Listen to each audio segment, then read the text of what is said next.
Баршаңызға сәлем достар. Бүгінгі видеода біз балықтан жасалған котлет жасайтын боламыз. Сіздермен бірге мен Нұрдана. Ендеше видеомызды бастаймыз.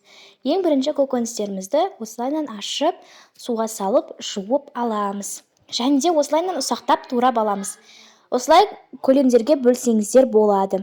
Бірінші картоп, сәбіз, одан кейін пиязды да осылайынан турап аламыз.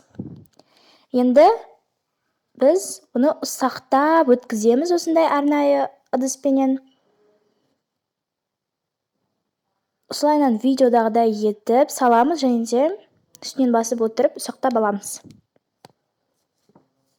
Бірінші көкөністерді істеп алдық, одан кейін барып біздің уылдырықты салып араластыратын боламыз кейіннен. Дәл қазір біз осындай көкөністерімізді өткізіп аламыз. Ұсақтап өткізу керек міндетті түрде. Сол кезде өте дәмді болып шығады.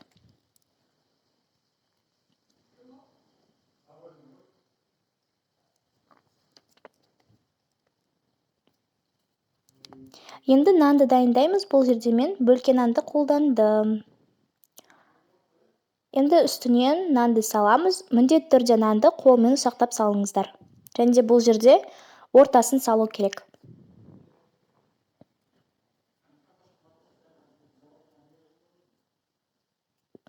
Енді уылдырықты ертіп аламыз осылай ыстық суда.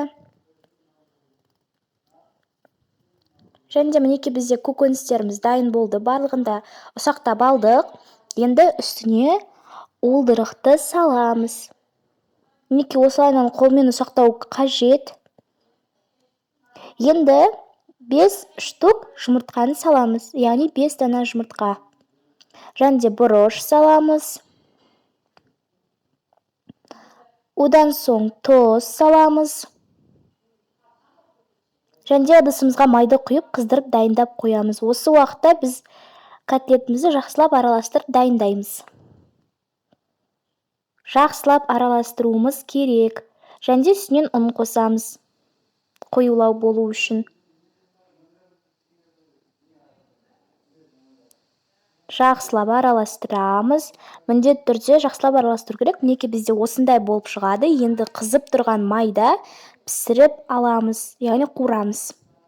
Екі жағынан аударамыз. Және де қуырған кезде шанышқының көмегімен үстін басу керек. Әйтпесе дұрыс піспей қалады. Мінекей осылай видеодағыдай үстін басып, алмастырып отырып пісіреміз.